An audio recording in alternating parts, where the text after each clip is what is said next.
I think the iPhone 13 mini is completely underrated. Of course, it's nowhere near as impressive as the 13 Pro Max with its huge battery life and extra features, but the 13 Pro Max feels like that cool popular kid at school. All style, but no substance. And the 13 mini is something fresh and new that could be quite big in the future, just nobody realizes it yet. I've already made a video talking about why I love the iPhone 13 mini, but I've now owned this phone for 3 weeks and I've used it every single day. And I want to talk about some of the additional things that I have learned. I found with the iPhone 13 mini, it encouraged me to reduce my on-screen time. I made the decision with the 13 mini not to install any social media apps like Facebook and Instagram, because to be quite honest, I really just hate those apps and it feels like a complete waste of time when I'm using them. Not installing social media has meant I've used my iPhone mini for just the essentials, and I've found this very enjoyable. I literally just use the iPhone now for phone calls, texting, and watching the odd YouTube video and monitoring my YouTube analytics. I can't quite express how this smaller phone has just simplified my life, and I guess this could be because I'm more conscious about the smaller battery and I'm choosing not to waste my battery life on unmeaningful tasks. One accessory that I've enjoyed using with the 13 mini has been the MagSafe Wallet. It simply attaches to the rear of the iPhone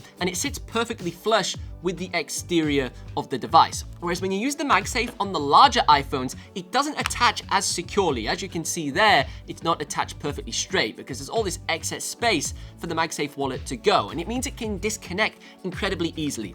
And it disconnects easier on the Pro models than it does on the regular 13s. And that's because the Pros have this sort of very slippery matte texture at the rear of the iPhone compared to this very sticky gloss on the 13 mini and normal 13s. Another area that's been frustrating with the 13 mini has been the notch. Obviously, Apple has significantly reduced the size of this year's notch by, I believe, about 30%, I think was the figure. However, the problem is the new notch now intrudes into video content that you're watching on your iPhone. And I believe this problem exists across all of the iPhone 13 models. It's just obviously on the 13 mini, with it already being a smaller screen, it feels a bit more significant. I think Apple should have either completely removed the notch or just left it the same, as I guess if it's not broken, why try to fix it? I'm still very happy with the camera performance of the iPhone 13 mini. And because the iPhone 13 mini has fantastic image stabilization, the exact same that's found in the 13 Pro Max, even considering the different lens quality on both of the iPhones, there's a very minor difference in the overall footage quality from both phones. The only lacking area of the cameras on the 13 mini is the zoom. Because you are lacking that telephoto lens, it means your images can start to become a bit similar, all taken roughly within the same focal length, either ultra wide or wide. I also found because this iPhone is significantly smaller and lighter that this was often my go-to camera